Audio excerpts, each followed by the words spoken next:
불러보겠습니다.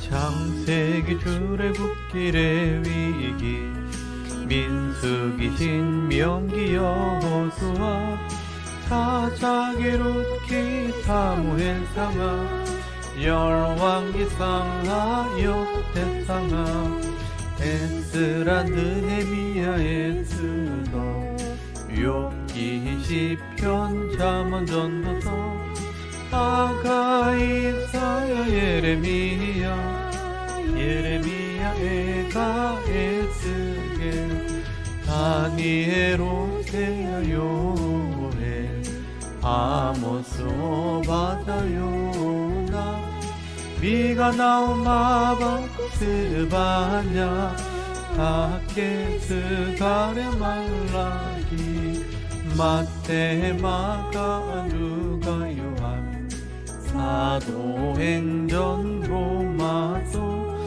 고린도 전후 갈라디아서 에베소서 빌립보서 골로새 데살로니가 전후서 디모데 전후 디도서 필레몬 이브리야 고보 베드로 전후 요한 1, 2, 3 유다서 요한 계시록 구약 39권에다 신약 27권으로 성경은 66권이라.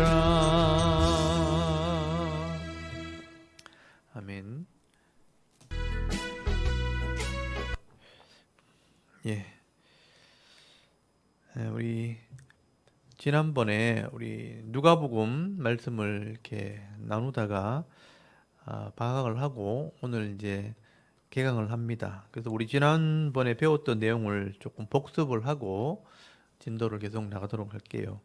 우리 지난번에는 누가복음 15장, 16장 말씀을 나누었습니다. 그래서 우리 신약 성경 누가복음 15장을 이렇게 다 펴놓으시고요. 지금 누가복음은 전체적으로 예수님의 사역에 대한 것을 사도 바울과 함께 선교 여행을 다녔던 누가가 예수를 믿고 난 뒤에 바울이 예루살렘에서 3차 전쟁을 끝내고 예루살렘에서 연보를 거두어서 전달하고 난 뒤에 오해를 받아서 재판을 받게 됩니다. 유대인들에 의해서 성전에 이방인을 데리고 들어갔다.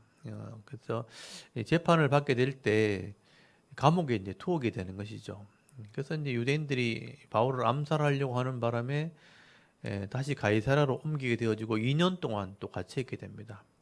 그래서 이 누가가 바울과 동행을 하면서 복음을 전하다가 예루살렘에 와서 2년 동안 바울이 투옥되어 있는 동안 누가는 이 복음서의 자료를 수집하게 되고 그 수집한 자료를 가지고 이방인들을 위해서 예수님에 대한 사역을 소개하는 복음서를 쓰게 되죠. 그게 누가복음입니다. 그래서 마태복음은 예수님이 제자였던 마태가 유대인들에게 예수님이 구약에 예언된 메시아였다는 것을 설득하기 위해서 왕된 메시아, 왕이 되신 예수님에 대해서 유대인들에게 소개하는 글이라면 이 누가복음은 이방인인 누가가 이방인에게 예수님이 우리의 구원자다 하는 얘기를 기록한 거예요. 그래서 이제 주로 이방인들이 이해할 수 있는 방법으로 누가복음을 기록한 겁니다. 그래서 마태복음과 이 누가복음이 가장 대조가 되는데요. 유대인들이 이해할 수 있는 예수님의 어떤 상황, 모습들, 또 이방인들이 예수님을 이해할 수 있는 그런 상황들을 정리해서 이 누가가 누가복음을 기록한 겁니다. 그래서 예수님이 출생기사부터 시작해서 예수님이 유대인들을 위해 사역할 때, 이방인들을 위해 사역할 때, 또 예수님께서 어떻게 하나님 나라를 이루실 것인가 그것을 설명한 내용들을 많은 비유들을 통해서 이제 누가가 소개를 하게 되는 겁니다. 그래서 마태복음에 기록되지 않는 내용들, 마가복음이나 요한복음에 기록되지 않는 내용들을 많은 내용을 이제 누가복음에 포함을 하고 있고 가장 핵심적인 내용이라고 하면 예수님이 말씀하시는 하나님의 나라라는 거예요. 하나님 나라. 이 로마가 지배하고 있는 그 억압받는 그런 사회에서 정말 하나님께서 원하시는 이 하나님 나라는 어떤 것인가? 예수님이 하나님 말씀을 가르치시고 시행하시면서 보여줬다는 겁니다. 그래서 주로 이제 15장, 16장으로 계속 넘어가면서 나오는 얘기들이 예수님이 말씀하시는 하나님의 나라에 대해서 계속 설명을 하게 되는 겁니다. 그래서 우리 지난번에 15장, 16장 이렇게 말씀을 나눴을 때 질문을 제가 이렇게 프린트물로 나눠드렸고 또 이렇게 카톡으로 보내드렸는데 이 내용을 보시면 하나님의 나라, 그러니까 하나님의 마음을 설명하고 있는 거죠. 잃어버리는 자를 찾기 원하는 그게 하나님 백성이다, 하나님 나라다 하는 것을 설명하게 되는 겁니다. 그래서 이런 이 핵심이 하나님 나라에 있다는 것을 알고 이 내용을 좀 보시고 질문을 좀 보시면 좋겠습니다. 그래서 지금 누가복음 10번째라고 돼 있고 2023년 2월 2일 이렇게 첫 번째 문제가 설명이 되어 있는데 거기 첫 번째 문제 보시면 그 이런 양의 비유, 이런 드라크마의 비유를 설명하고 있죠. 그래서 문제에는 이런 양 한 마리를 찾는 사람처럼 또 이런 한 드라크마를 찾는 사람처럼 하나님께서는 어떤 사람을 기뻐하신다고 말씀하나요? 그래서 누가복음 15장 7절에서 10절 이 두 비유에 보면 핵심이 그거지요. 하나님께서 이런 양을 99마리 우리에 있는 것보다 잃어버린 양을 찾았을 때 더 기뻐하신다. 근데 그 잃어버린 양을 뭘로 설명하냐면 7절에 죄인 한 사람이 회개하면 이렇게 설명하죠. 그 잃어버린 양은 이방인이라고 보시면 돼요. 그러니까 잃어버린 자가 돌아오게 될 때, 그러니까 하나님을 알지 못하는 자가 돌아오게 될 때 하나님이 기뻐하신다. 그걸 죄인으로 표현하고 있죠. 드라크마도 마찬가지죠. 이런 드라크마를 찾았을 때 거기 10절에 보시면 죄인 한 사람이 회개하면 하나님의 사자들 앞에서 기쁨이 되느니라. 죄인 한 사람이라고 설명하고 있죠. 그래서 이런 양은 목자들이 이해할 수 있고 드라크마, 돈은 장사하는 사람들이 이해할 수 있는 거예요. 왜냐하면 그게 귀하다고 생각하기 때문에. 그래서 각 계층에 있는 사람들을 이제 이해시키려고 잃어버린 어떤 양이나 드라크마를 비유해서 하나님 믿지 않는 자가 회개하고 돌아오는 것을 하나님 기뻐하신다. 그게 하나님의 나라다. 이렇게 설명하는 겁니다. 그래서 회개하는 자를 하나님 기뻐하신다. 이렇게 보시면 되겠죠. 그 돌아오는 자, 구약의 표현대로 하면 돌아오는 자. 그러니까 유대인들은 율법이란 약속을 받았잖아요. 하나님의 법. 그 유대인들은 이 법을 깨닫고 믿음으로 순종하면 되는 거예요. 그러니까 유대인들은 깨닫는 자가 복 있는 자죠. 근데 이방인들은 율법이 없어요. 그러니까 돌아오는 사람이 하나님을 믿는 사람들을 말하는데 결국은 이 하나님 말씀을 듣고 죄인인 줄 깨닫고 회개해야 돌아올 수 있거든요. 그러니까 회개하는 자. 이게 이방인들을 주로 이게 표현하는 누가 볼 때는 이런 이방인들을 하나님 돌아오길 기다리신다, 기뻐하신다. 그게 하나님의 나라다. 이렇게 설명하는 겁니다.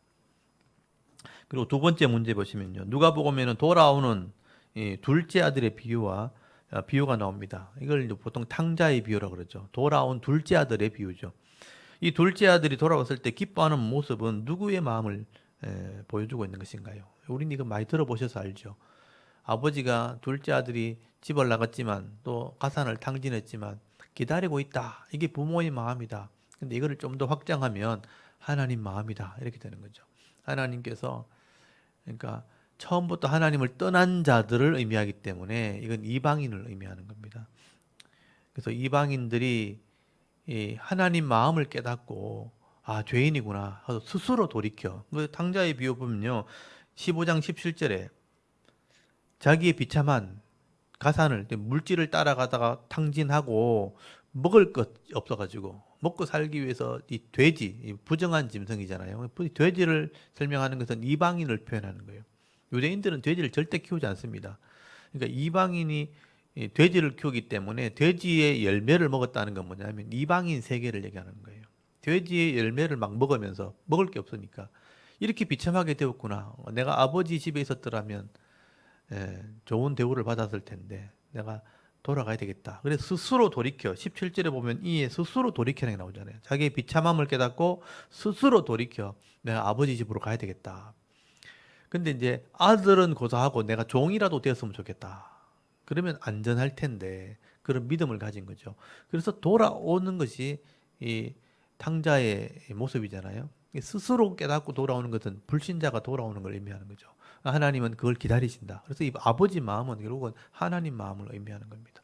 불신자들이 하나님의 이 전능하심, 이 창조주 되심을 깨닫고 돌아올 때 하나님께서 받아주신다 하는 얘기를 탕자의 비유를 통해서 하고 있는 것이죠. 그리고 거기 3번에 보시면 이 탕자의 비유에 둘째 아들이 돌아와 아버지 잔치를 참여할 때 맏아들은 화를 내면서 이 잔치에 들어가지 않죠. 않았다고 말씀합니다. 이 맏아들은 누굴 상징할까요? 탕자가 이방인을 상징한다면 이 맏아들은 유대인을 상징하는 거예요. 그 당시의 유대인들 말하죠. 그냥 교만해져서 우리만 구원받았다. 우리만 하나님을 알고 있다. 우리가 하나님과 언약한 백성이다. 이방인은 다 죽어도 좋다. 그렇게 생각했단 말이죠. 그래서 이방인들이 돌아와서 구원받고 기뻐하는 것을 좋아하지 않았다는 거예요. 유대인들은 민족주의라 그러죠. 자기들만 구원받았다고 생각한 거예요. 그러니까 이 잔치에 참여하지 않은 겁니다. 그러니까 아버지가 그 권하는 장면이 나와요. 잘 보시면요. 맏아들이 잔치에 참여하지 않을 때 거기 28절 한번 보세요. 그가 노하여 들어가고자 하지 아니하거늘 아버지가 나가서 권했어요. 권한데 잔치에 오너라 오너라 이렇게 해요.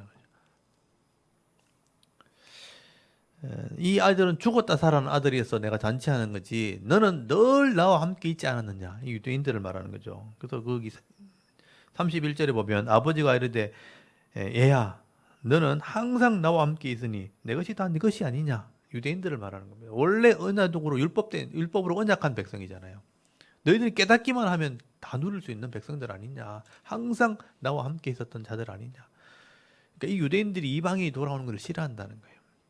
그것을 표현하고 있는 겁니다. 이 맏아들은 그 당시 유대인들을 상징하는 것입니다. 이방인이 볼 때는 그렇게 보이는 겁니다. 그래서 하나님은 유대인이든 이방인이든 다 구원받는 걸 원하신다. 나중에 바울이 그걸 얘기하죠.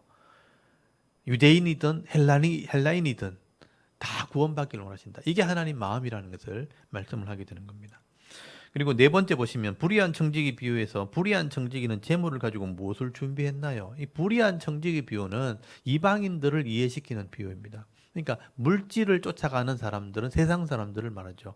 그것만 위해서 목숨 걸고 그것만 위해서 인생을 다 투자하는 사람들, 그게 불신자들이거든요. 이게 인생의 행복이라고 생각하니까. 근데 그런 물질은 불의하다고 봤을 때 이것을 가지고 이 땅에서만 사는 건 진짜 행복이 아니다는 거죠. 이런 불의한 물질이라 할지라도 이것을 가지고 영생을 준비한다면 그거는 지혜로운 사람이다. 그래서 물질과 하나님을 겸하여 섬길 수 없는 게 하나님 나라다. 그래서 하나님을 바로 섬길 때 이런 은혜와 복도 주어지는 것이다. 그런 설명을 하게 되는 거죠. 그래서 이 불의한 청지기 비유에 이 청지기는 재물을 가지고 무엇을 준비했나? 거기는 이제 내가 물질을 허비할 때 주인에게 잘리잖아요. 잘리니까 이 돈 가지고 탕감해주고 뭐 친구 사귀자. 친구를 준비했다고 했는데 그 뒤에 보시면요. 거기 9절 잘 보시면 내가 너희에게 말하노니 불의의 재물로 친구를 사귀라 그래 됐죠. 친구를 사귀라. 그리고 그리하면 이거는 뒤에 설명이 나오잖아요. 그리하면 그 재물이 없어질 때 이 재물은 없어진다 그러잖아요. 그들이 너희에게 뭘 준비한다고요? 영주할 처소를 영접한다. 영원히 거할 처소잖아요. 이게 영생이란 말이에요.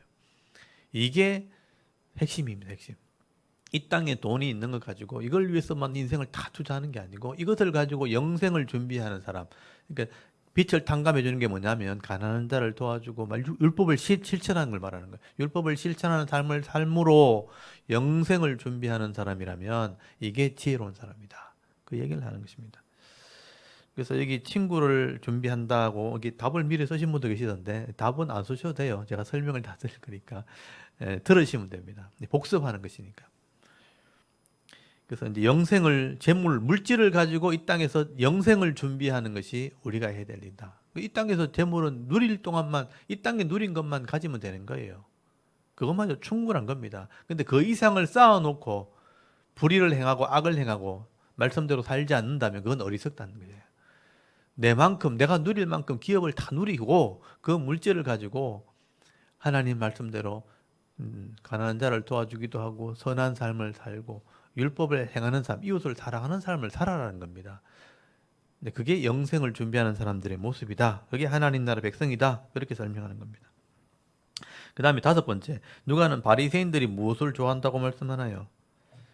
여기 돈을 좋아한다고 돼 있죠. 그 당시에 바리새인들은 전통을 유지하려고 하는, 그러니까 신구약 중간기 시절에 이스라엘 백성들이 헬라 제국에 의해서 고통을 당할 때 이 권력 있는 사람들이 지배하잖아요. 그 헬라의 셀루쿠스 왕조나 프톨레미 왕조가 지배할 때 나중에 로마가 들어오게 되죠.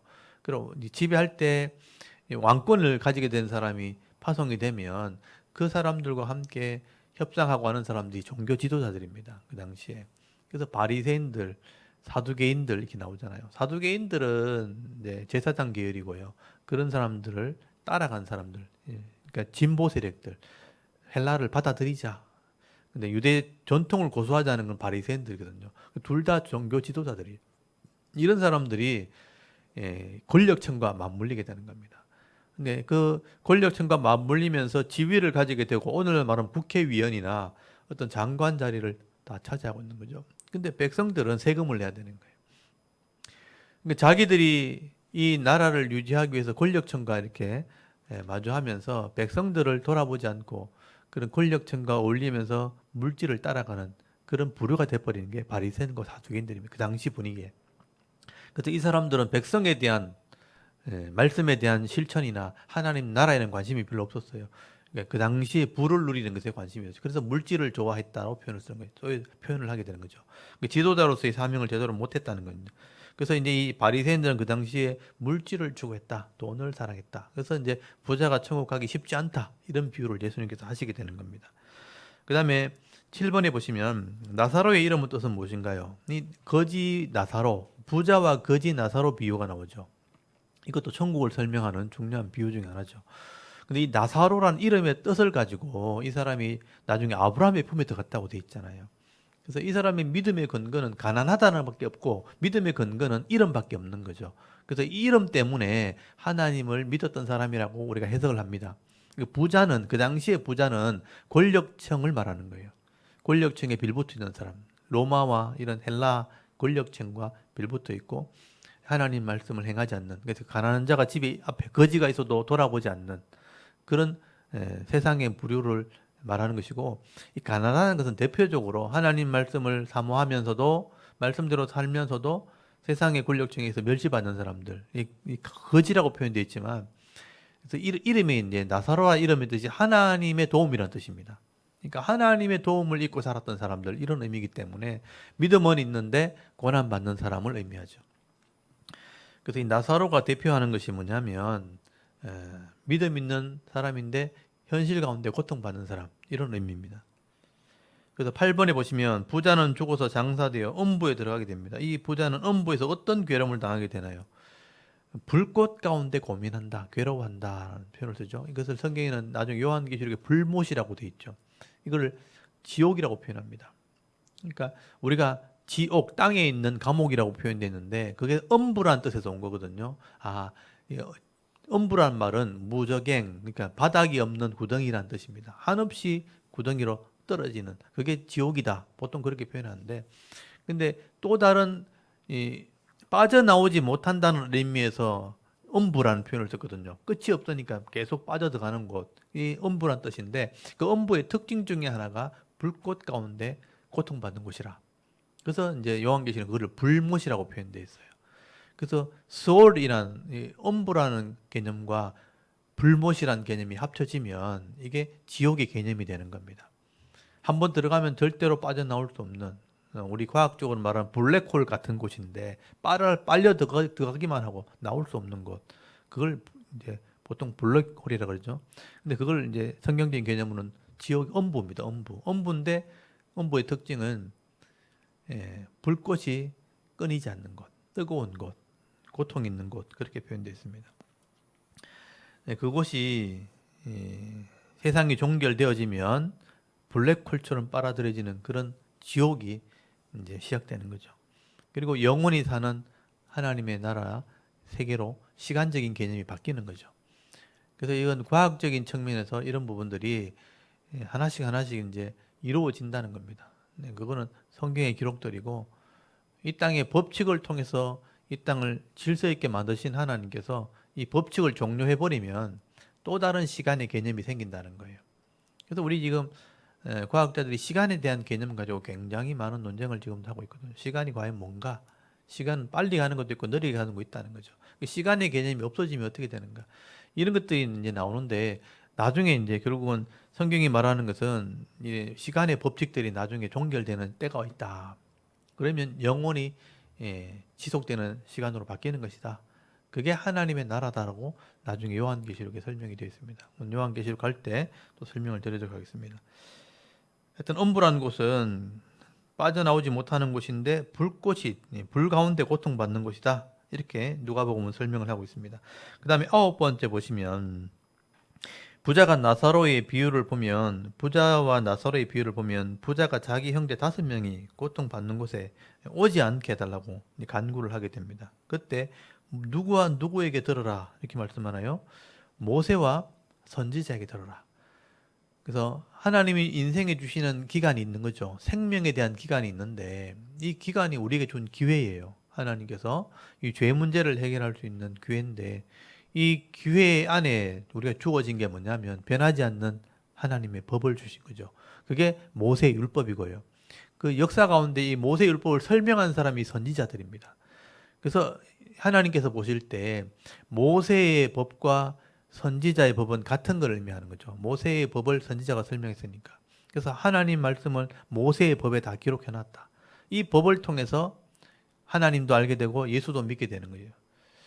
그래서 예수님 당시에 성경은 신약 성경이 존재하지 않았어요. 구약 성경만 존재할 때입니다. 그때 모세와 선지자에게 다 말해줬다. 이 말씀을 통해서 하나님을 믿지 못하면 구원을 받지 못하는 거다. 그렇게 설명한 거예요. 그래서 여러분 구약을 확실하게 이해해야 예수님이 무슨 말씀하셨는지를 이해하게 되는 겁니다.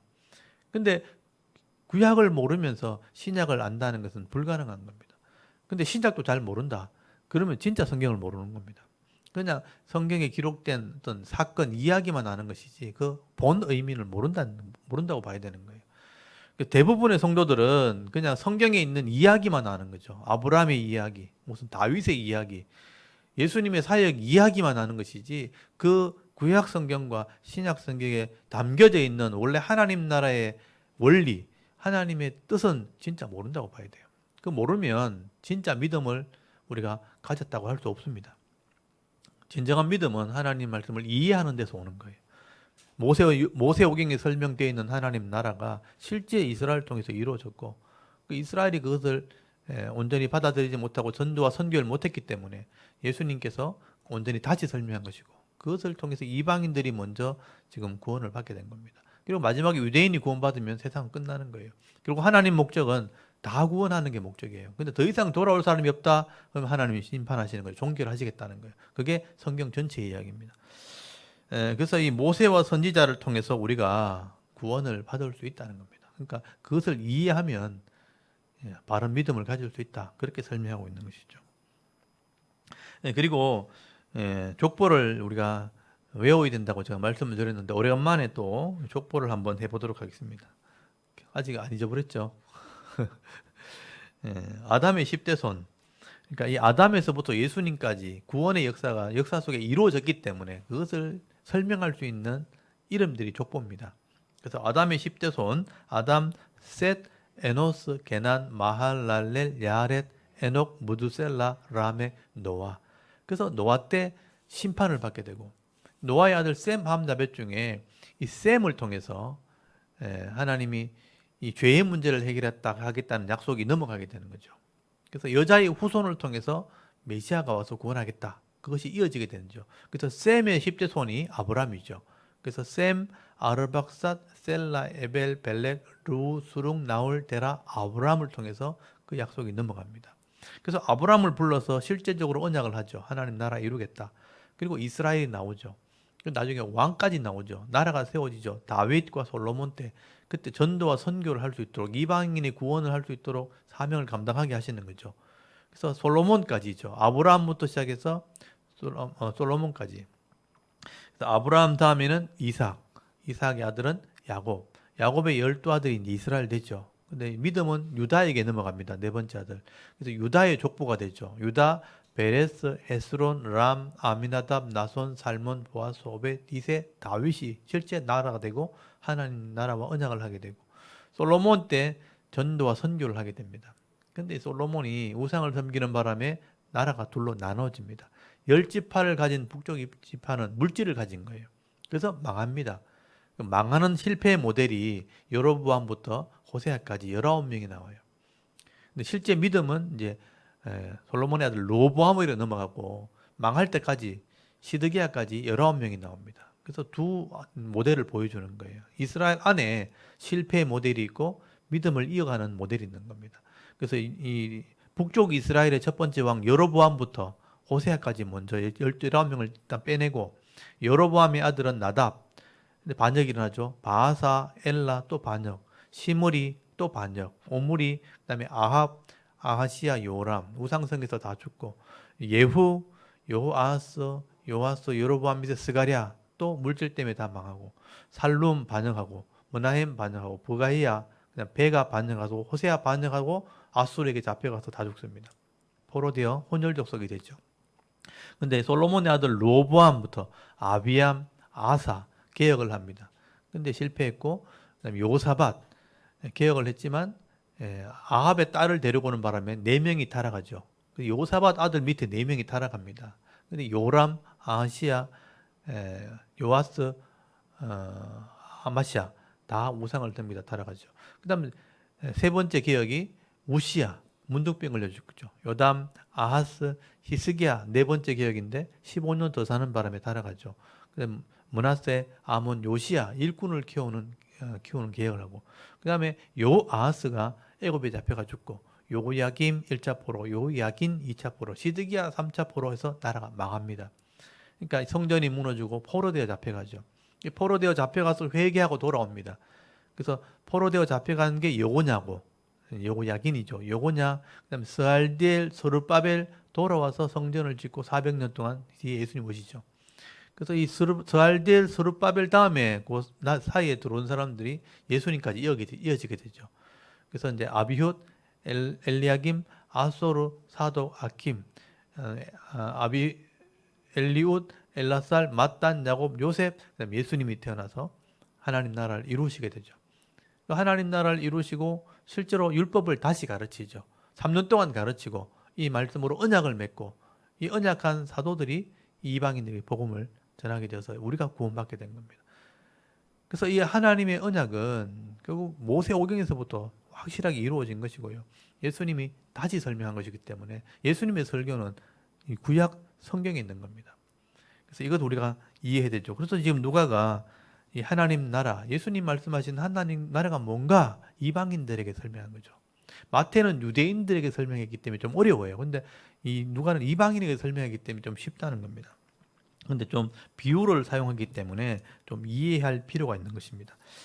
자, 그러면 오늘 진도를 좀 나가 볼 텐데 17장을 펴놓으시고, 오늘 누가복음 17장부터 우리 16장에는 부자와 거지 나사로 이야기 나왔죠. 그래서 모세와 선지자를 통해 들어야 된다. 하나님 나라의 구원이 여기 있다. 그렇게 설명한 거예요. 그리고 17장부터 하나님 나라 백성들에 대한 얘기예요. 한번 보십시오. 용서해줘라. 그리고 겨자씨만한 믿음을 가져라. 그런 설명이 나와요. 이게 하나님 나라에 대한 얘기죠. 여러분 17장 보시면요. 예수께서 제자들에게 이르시되 실족하게 하는 것이 없을 수는 없으나 그렇게 하게 하는 자는 에게는 화로다. 그가 이 작은 자 중에 하나를 실족하게 할진대 차라리 연자맷돌이 그 목에 매어 바다에 던져지는 것이 나으리라. 그래서 여기 작은 자, 그러니까 소자, 옛날 성경에 보면 소자, 어린아이 이런 뜻이거든요. 그러니까 사람의 인격을 함부로 대하면 안 된다는 거예요. 작은 아이라 할지라도 내가 함부로 대해서 실족하게 만들면 그 벌이 그 죄에 대한 벌이 연자 맷돌, 우리 소가 돌리는 연자 맷돌이니까 이거 우리 맷돌하고는 차원이 다르죠. 몇백 킬로가 되는 그런 연자 맷돌을 목에 걸고 바다에 던져진다는 것은 살 가망성이 없죠. 그러니까 절대 이래 하지 마라 이런 의미가 있는 거예요. 그러니까 사람을 함부로 실족시키지 말아라. 실족시키지 않을 수는 없지만 이렇게 했다가는 화가 있다는 것은 절대 하면 안 된다 이런 의미예요. 될 수 있으면 그렇게 하지 않도록 해라. 그리고 3절부터 용서해라 이런 말을 하는 거죠. 너희는 스스로 조심하라. 만일 네 형제가 죄를 범하거든 경고하고 회개하거든 용서해라. 그러니까 용서하면 된다는 거예요. 이게 쉽지 않은 일입니다. 근데 성경은 용서하라고 얘기하는 거예요. 그래서 스스로 조심해라. 이 조심해라는 게 뭐냐면 신중해야 된다. 사람을 대할 때 신중해야 된다. 형제가 죄를 범할 때 많잖아요. 욕할 때도 있고 마음을 상하게 할 때도 있고 그럴 때 같이 뭐 악한 마음을 품고 대적하고 세상 사람 같으면 감히 나를 이러면서 저 사람이 나를 이렇게 했다 그러면 막 복수하잖아요. 복수. 어떻게 하든 안 갚음하고 그렇게 하지 말라는 거예요. 예, 죄를 범하면 경고해줘란 말은 뭐냐면 책망해줘라 또는 바로잡아줘라 이런 의미입니다. 잘못된 게 있으면 선함으로 바로잡아주고 또 회개하면 내가 잘못했다 하면 용서해줘라. 여러분 회개하는 게 쉽습니까 어렵습니까? 믿는 사람이 이렇게 하는 겁니다. 믿지 않는 사람은 회개하지 않습니다. 불신자들은요 진짜 여간해서는 회개하지 않습니다. 4절에 한번 보십시오. 만일 하루에 7번이라도 네게 죄를 짓고 7번 내게 돌아와 내가 회개하노라 하거든 너는 용서해주라. 여러분 하루에 7번이라도 잘못했다 하면 용서해주라. 근데 여러분 하루에 7번이잖아요. 하루에 7번이니까 매일 7번씩 7일 되면 어떻게 돼요? 7일이 490번이죠. 일주일 지나면 490번이잖아요. 490번도 용서해주라. 어디서 많이 들어봤던 말씀 같죠? 예수님께서 베드로가 질문했잖아요. 내가 몇 번 용서할까요? 7번 할 거예요 하니까 예수님께서 70번씩 7번 해라. 그러니까 7일이 490이죠. 똑같죠? 그러니까 490번을 용서한다는 개념이 뭐겠어요? 끝까지 용서해주라. 한 번 하고 끝나는 게 아니란 뜻이에요. 죽을 때까지 용서해주라. 그렇게 해도 우리가 용서받은 것에 비하면 아무것도 아니다. 그러니까 하나님이 우리를 구원하신 것은 더 크다 은혜가. 그래서 이제 돈으로 비유해서 막 달란트 비유를 통해서 막 이렇게 1만 달란트 기억나십니까? 1만 달란트 몇 조가 되죠 그 돈이. 엄청난 돈을 탕감해 줬는데 그 탕감받은 만큼 용서하는 것은 우리 평생 용서해도 괜찮다. 그 정도로 가치 있는 것이다 라고 설명하는 겁니다. 그래서 우리 하나님 나라 백성은 이렇게 용서하는 거다. 내가 구원받은 은혜를 안다면 내가 구원받은 죄에서 구원받은 은혜의 가치를 안다면 평생 용서하고 살아도 우리는 그 은혜의 값을 다 못 갚아요. 그 정도로 우리가 은혜를 입은 겁니다. 그 가치를 모르면 남을 용서 못하죠. 감히 나를 이렇게 되는 거죠. 내한테 그럴 수 있나 이러면서 다 그럴 수 있다고 생각해야 되는 거예요. 하나님의 백성이라면. 그래서 우리가 용서 못하는 사람은 내가 구원받은 은혜의 가치를 모르는 사람입니다. 그러니까 돈으로 환산해서 1만 달란트 계산해 보십시오. 1만 달란트. 1만 달란트. 한 달란트가 6천 데나리온이고요. 한 데나리온이 하루 품삯이에요. 그러니까 여러분 한 달란트가 6억이에요. 6억. 우리나라 한 달란트 그러니까 한 데나리온이 하루 품삯이라 그랬죠. 데나리온이 하루 품삯이면 보통 우리 10만 원 잡아요.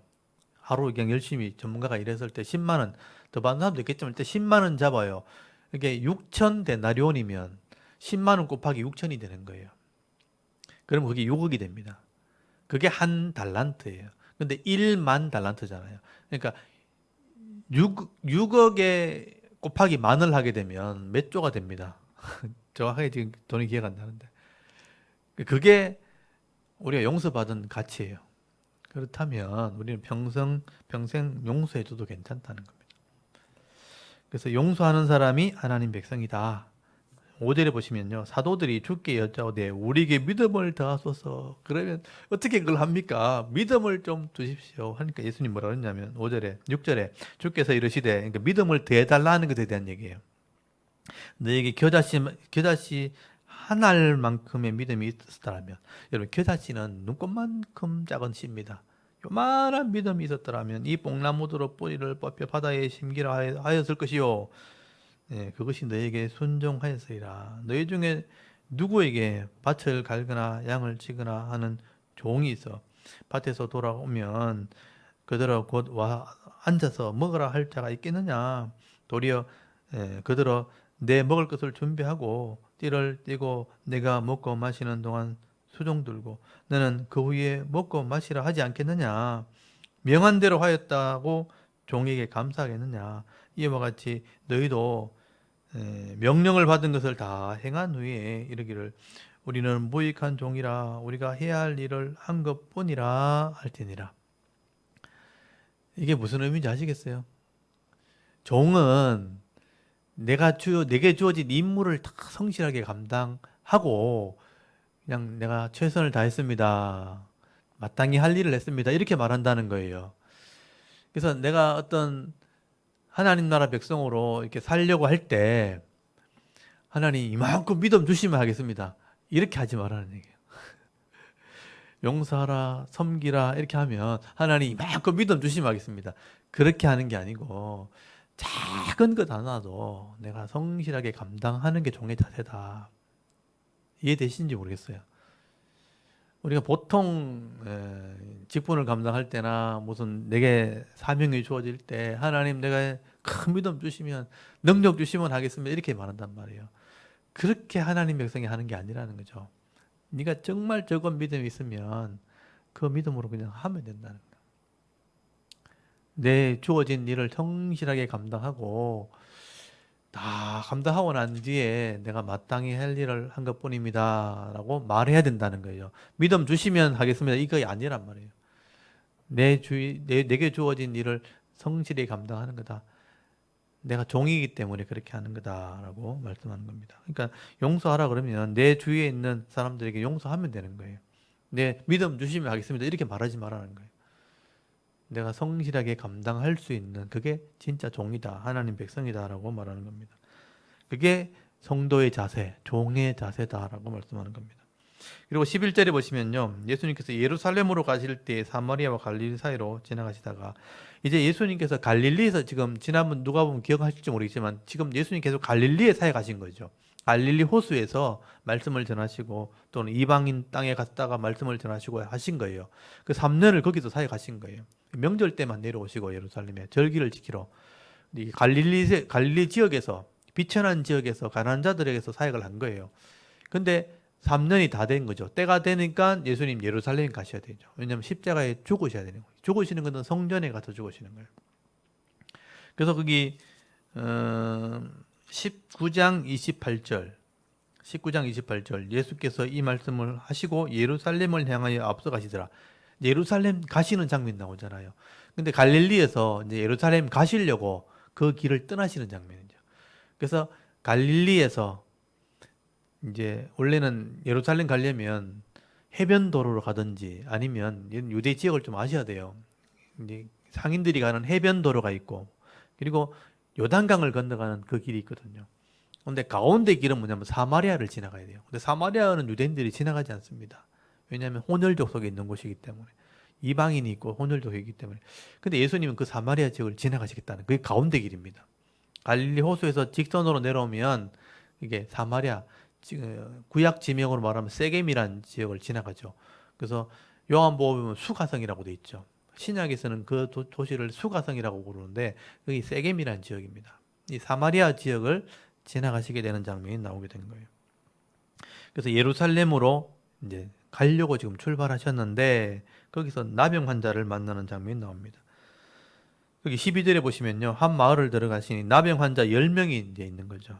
쫓겨난 사람들입니다. 나병 환자는 격리되는 거 아시죠? 쫓겨난 사람들이죠. 예수를 만나 멀리 서서 소리를 높여 이르되 예수 선생님이여 우리를 불쌍히 여기소서. 소문은 들은 거죠. 예수님이 하나님 나라를 가르치시고 병자를 낫게 하신다 소문 듣는데 나병 환자니까 감이 못 나가는 거예요. 멀리서 소리만 지르는 거죠. 예수 선생님이여 이렇게 라삐여 예수스 라삐여 이렇게 부르는 거죠. 나를 도우소서. 14절에 보고 이르시되 가서 제사장들에게 너희 몸을 보이라 하셨더니 그들이 가다가 깨끗함을 받은지라. 그 중에 한 사람이 자기가 나은 것을 보고 큰 소리로 하나님께 영광을 돌리며 돌아왔다라고 되어 있죠. 그러니까 예수님 만난 것도 아니에요. 그냥 소리 지른 거잖아요.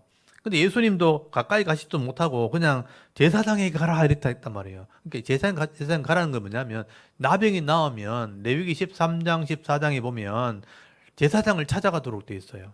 근데 그 말씀을 순종한 겁니다. 결국은 이 예수님 말씀을 순종한 거예요. 제사장 찾아가라. 그러면 낫게 될 것이다. 깨끗함을 받으리라.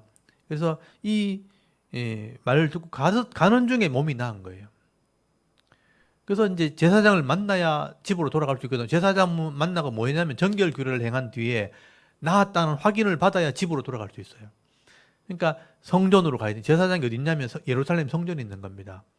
근데 지금 요 한 사람은 사마리아 사람인 거예요. 여러분, 사마리아 사람은 성전에 못 갑니다. 사마리아 사람은 어디 가냐면 그들이 드리는 예배 장소에 그리심산이라는 곳이 있어요. 세겜이라는 곳이죠. 그래서 그리심산으로 가야 되는 겁니다. 그래서 이 사람은 성전으로 못 가고 그리심산으로 가기 위해서 예수님을 찾아온 겁니다. 병이 나았으니까. 그래서 감사하게 되는데 16절에 예수님의 발 아래에 엎드려 감사하니 그는 사마리아 사람이라 이렇게 있잖아요. 사마리아 사람은 성전에 못 가요. 그래서 예수님께 감사를 하게 됩니다. 엎드렸다는 것은 예배고 감사라 영광을 돌리게 되죠. 17절 예수님께서 대답하여 이르시되 10사람이 다 깨끗함 받지 아니하느냐 그 9은 어디 있느냐? 예루살렘 간 거예요. 성전에 간 겁니다. 그래서 18절에 이방인 외에는 이렇게 예수님이 이렇게 설명하죠. 사마리아 사람은 그리고 이방인이라고 표현하죠. 이방인 외에는 하나님께 영광을 돌리러 돌아오는 자가 없느냐. 이거는 어떻게 보면 유대인들을 책망하시는 거예요.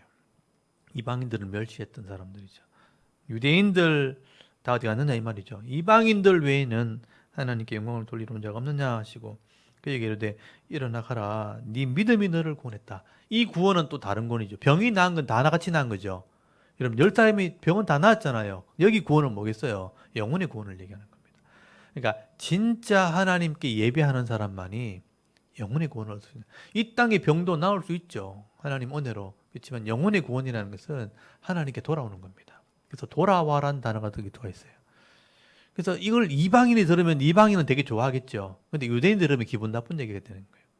이방인들에게 설득하려고 이렇게 한 겁니다. 그래서 나병 환자 얘기를 하게 되고요. 그 다음에 20절에 보시면요. 바리새인이 하나님 나라가 어느 때 임하네. 요 하나님 나라를 줄을 쳐놓으시고 결국 하나님 나라를 지금 계속 얘기하고 있는 거예요. 바리새인들이니까 그 당시 종교 지도자들이고 정치 세력들이죠. 예수님을 반대하는 사람들입니다. 하나님 나라는 어느 때 임하나이까 묻거든 예수께서 대답하여 이르시되 하나님 나라는 볼 수 있게 임하는 것이 아니요 또 여기 있다 저기 있다고도 못하나니 하나님 나라는 너희 안에 있느니라. 여기 너희 안에가 핵심이죠. 너희 안에라는 게 뭐냐면 우리 속에 있다 이렇게 이해하시는 분도 있지만 대부분은요 너희 공동체 속에 있다 너희 무리 안에 있다 이런 의미예요. 둘 다 포함되는 거예요. 우리 심령에 임할 수도 있고 이런 무리들, 그러니까 하나님을 믿는 백성들 안에 임하는 것이다. 이 교회 공동체를 얘기할 수도 있는 겁니다. 근데 전체적인 내용을 보면요. 그 당시에 멸시받는 사람들의 무리, 바리새인들에게 사두개인들에게 멸시받는 세리라든지 창녀라든지 과부라든지 고아라든지 어린아이라든지 이런 나병 환자라든지 이렇게 멸시받는 자들 무리 속에 임하는 것이다. 내용은 그런 쪽에 좀 포인트가 있는 겁니다. 22절 보십시오. 또 제자들에게 이르시되 때가 이르리니 너희가 인자의 날, 이게 심판날이죠. 인자의 날 하루를 보고자 하되 보지 못하리라. 사람이 너희에게 말하되 보라 저기 있다 보라 여기 있다 하리라. 그러나 너희는 가지도 말고 따르지 말라. 종말이 이제 이루어진다 그렇게 말하는 거 쉽게 믿지 말라는 거예요. 24절 번개가 하늘 아래 이쪽에서 번쩍이어 하늘 아래 저쪽까지 비침같이 이건 비유죠. 여러분 비 오는 날 번개가 번쩍하면 하늘 이 끝에서 저 끝에 쭉 하죠. 그러니까 이게 순식간에 번개가 쳤다가 사라지잖아요. 근데 이것처럼 인자도 자기 날에 그래라. 그러니까 주님 오시는 날은 순식간에 온다는 뜻이에요. 번개가 번쩍이는 것처럼 순식간에 임하는 거다. 이건 종말의 날을, 그 한 날을 말하는 거예요. 그러니까 하나님 나라는 우리 무리 중에 있지만 주님이 오는 그 날은 순식간에 이루어진다. 25절. 그러나 그가 먼저 많은 고난을 받으며 이 세대에 버림받아야 해라. 예수님이 십자가를 져야 된다는 거죠. 28절. 노아의 때 된 것 같이 인자의 때도 그러리라. 그러니까 종말의 때는 노아의 때와 같다. 그러니까 타락하는 시대가 된다는 뜻이죠. 27절. 노아가 방주에 들어가던 날까지 사람들이 먹고 마시고 장가들고 시집가더니 홍수가 나서 그들을 다 멸망시켰으며, 여기 보면 먹고 마시고 장가들고 시집가고로 돼 있죠. 여기 장가가고 시집가고란 말은 결국 뭐냐면 음란을 말하는 겁니다. 자기가 좋아하는 사람들을 다 취했다, 이런 의미거든요. 그러니까 한 사람이 한 사람과 결혼하는 건 나쁜 게 아니잖아요. 근데 한 사람이 여러 사람을 먹고 마시면서 취했다는 것은 음란을 얘기하는 거예요. 그러니까 음란한 시대가 된다는 뜻입니다. 29절에 또 롯의 때와 같으니 사람이 먹고 마시고 사고 팔고 심고 집을 짓더니, 이 세상의 향락이죠. 롯이 소돔에서 나가던 날에 하늘로부터 불과 유황이 비오듯 하여 그들을 멸망시켰느니라. 인자에 나타난 날에도 이랄이라. 그러니까 불로 심판하는 날이다, 이렇게 설명하고 있죠. 롯의 때는 특징이 불로 심판받는 것입니다. 31절. 그날에 만일 사람이 지붕 위에 있고 그의 세간이 그 집안에 있으면 그것을 가지러 내려가지 말 것이요 밭에 있는 자도 그와 같이 뒤로 돌이키지 말 것이니라. 마지막 때가 되면 물질이 그리 중요한 게 아니라는 뜻이죠. 롯의 처를 기억하라. 롯의 처는 나오다가 뒤를 돌아보다 소음기둥 됐죠. 그러니까 물질을 따라가는 세상에서 그거를 쫓아가다가는 끝난다는 거죠. 뒤를 돌아본다는 것은 물질을 추구하는 것을 의미하는 겁니다. 33절. 무릇 자기 목숨을 보존하고자 하는 자는 잃을 것이요 잃는 자는 살리라. 내가 네게 이르노니 그 밤에 둘이 한 자리에 누워 있으며 하나는 데려감을 얻고 하나는 버림을 당할 것이요 두 여자가 함께 맷돌을 갈고 있을 때 하나는 데려감을 얻고 하나는 버려둠을 당할 것이라. 순식간에 주님 나라 임할 때 어떤 사람은 버림받고 어떤 사람은 데려감을 당한다. 거기 아까 31절에 보시면 밭에 있는 자도 그와 같이 뒤돌아보죠. 밭에 있는 사람 나오죠. 일하는 사람. 여기 밤에는 자는 사람. 또 35절에는 맷돌 가는 사람. 이게 이제 지구가 둔 거니까 순식간에 주님이 임하시면 낮에 해가 비치는 곳에는 낮에 밭 깔고 일할 거고, 밤에 어두운 쪽에 있는 사람들은 밤에 잠을 자고 있을 거고, 그 중간쯤 있는 사람들은 이제 저녁에 먹으려고 콩을 갈고 이렇게 한단 말이에요. 그러니까 순식간에 종말이 임하게 된다는 것을 의미하는 겁니다. 그래서 이제 이 땅을 이제 롯의 부인처럼 세상만 마음을 두고 있다가든 소금 기둥 되듯이 물질에 마음을 두고 있다가든 심판을 받게 되는 거예요. 그래서 한 사람은 구원받지만 그 사람은 데려감을 당할 수 있지만 구원받지만 한 사람은 그냥 버려둠을 당하게 될 것이다. 구원받지 못하게 될 것이다. 그래서 37절에 보시면 그들이 대답하이르되 주여 어디 오니까 이르시되 죽음 있는 곳에는 독수리가 모이느니라. 죽음 있는 곳에 독수리가 모인다는 건 뭐냐면 많은 사람들이 이 땅에 남아서 죽게 될 거다. 심판이 임하게 될 거다. 그래서 새들이 그것을 뜯어먹는 날이 올 거다. 여기 요한계시록에 설명이 되어 있거든요. 죽음의 잔치.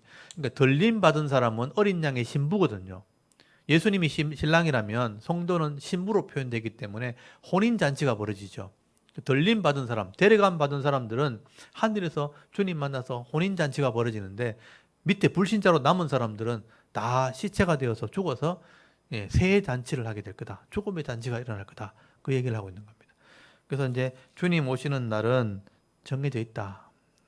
근데 롯의 때와처럼 노아 때처럼 이제 타락한 시대가 되어서 심판받게 될 것을 말씀하게 되는 겁니다. 그리고 18장에 넘어가면 계속해서 하나님 나라에 대한 백성에 대해서 설명을 하게 됩니다. 여러분 18장에 보시면 불의한 정직의 비유가 나오죠. 불의한 재판관에 대한 비유가 나옵니다. 18장 1절에 예수께서 그들에게 항상 기도하고 낙심하지 말아야 할 것을 비유로 말씀하여 이르시되 하고 나오죠. 여기 핵심이 뭐냐면요.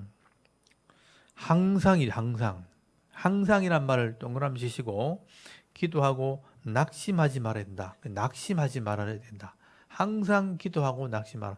요거를 제가 또 다른 말로 하면 늘 기도하고 낙심하지 않는 것. 그럼 성실함으로. 그러니까 성실함이라고 표현해. 성실함. 성실함이라고 일단 표현해 주시면 좋아요.